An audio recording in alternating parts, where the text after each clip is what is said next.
উসমান রাদিয়াল্লাহু আনহু বলছেন, আমি যখন নেতা হলাম খলিফা, তখন সারা আরব ভূখণ্ডে সবচেয়ে বড় ধনী আমি, আমার চেয়ে উট কারো বেশি নেই। আমি যখন খেলাফতের শেষ জীবনে চলে আসলাম, তখন দেখি আমার একটাই উট আছে, শুধুমাত্র হজ করার জন্য। সব বিলিয়ে দিয়েছে। পয়সা ইনকাম করব অসহায় মানুষের পাশে দাঁড়ানোর জন্য, পয়সা মানুষকে উঠানোর জন্য আর নামানোর জন্য পয়সা ইনকাম করি না। এবং ঘুমের ঘরে ব্যবসা করব, ব্যবসা সবচেয়ে ভালো কাজ। জমি চাষ করে উপার্জন করা যায়, তবে কি হবে, অন্তর সংকীর্ণ হয়ে যাবে। এ কথা মুহাম্মদ সাল্লাল্লাহু আলাইহি ওয়াসাল্লাম বলছেন, আমি বলিনি। আর যদি রাজশাহী চাঁপাইনবাবগঞ্জের মতন চাকরি করে খান, তাহলে 20-30 হাজার টাকা মাসে বেতন পাবেন, 25 দিনে বেতন শেষ হবে, 5 দিন খালি ধার কর্জ করে চলবে। মা যদি বলে, বেটা একটু কিছু টাকা পয়সা পাঠানা, আম্মা এই মাস তো কিছু হলো না, দেখি সামনে মাসে পারি কিনা।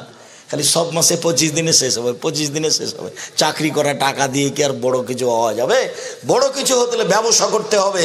তাই তো রাসূল সাল্লাল্লাহু আলাইহি ওয়াসাল্লাম বলছেন, পৃথিবীর মানুষ মনে রাখো, আর তাজেরা সাদিকাল আমিন ইয়াউমাল কিয়ামা ইয়াকুনু মা শুহাদা আল আমবিয়া সিদ্দিকিন, সত্যবাদী বিশ্বস্ত ব্যবসায়ীরা বিচারের মাঠে নবীগণের সাথে থাকবেন।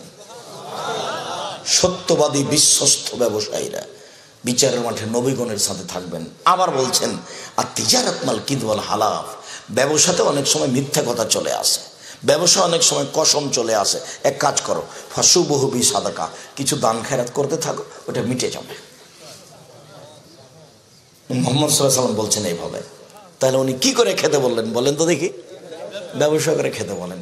আমি আপনাকে লোন নিয়ে ব্যবসা করতে নিষেধ করেছি, লোন নিয়ে ব্যবসা করতে নিষেধ করেছি। বড় ব্যবসাকে ঠেকাতে যদি হয় কোনো জুলুম থেকে, তাহলে কিছু লোন দেখাবেন মাত্র, নইলে তো ব্যবসা বড় টিকা কঠিন। লোন দেখাবেন মাত্র, এছাড়া আপনি লোন নিয়ে ব্যবসা করবেন না। ব্যবসা শুরু করেন চকলেট দিয়ে, লোন নেওয়া লাগবে না। তারপরে কলা, লোন নেওয়া লাগবে না। তারপরে কাপড়, লোন নেওয়া লাগবে না। তারপরে বিদেশে আপনি বিদেশ দেশের সাথে যোগাযোগ করে ব্যবসা করবেন, মানে ধনী হতে প্রায় সময় লাগবে 30 বছর। আর আপনি কি বুঝলেন যে কলকাতায় হিরোইন কিনে ঢাকায় বিক্রি করতে গেলেন, একদিনই ধনী হতে চাইলেন? এটা তো হবে না, এগুলো হবে না। ব্যবসা করেন যেভাবে রাসূল সাল্লাল্লাহু আলাইহি ওয়াসাল্লাম বলছেন, আর কখনো লোন নিয়ে কিছু করবেন না। আল্লাহ রাসূল বলছেন, সালাম ফিরার পূর্বে তিনি একটা দোয়া পড়তেন, আল্লাহুম্মা আউযু বিকা মিনাল মাকসাম ওয়াল মাগরাম, আল্লাহ তোমার কাছে বাঁচতে চাই ঋণ কর্জ হতে, তোমার কাছে বাঁচতে চাই বড় পাপ হতে, তোমার কাছে বাঁচতে চাই ঋণ কর্জ হতে, তোমার কাছে বাঁচতে চাই বড় পাপ হতে, তোমার কাছে বাঁচতে চাই ঋণ কর্জ হতে। ঋণ নিয়ে বাড়ি করেছেন, জানা যাইতে হবে না।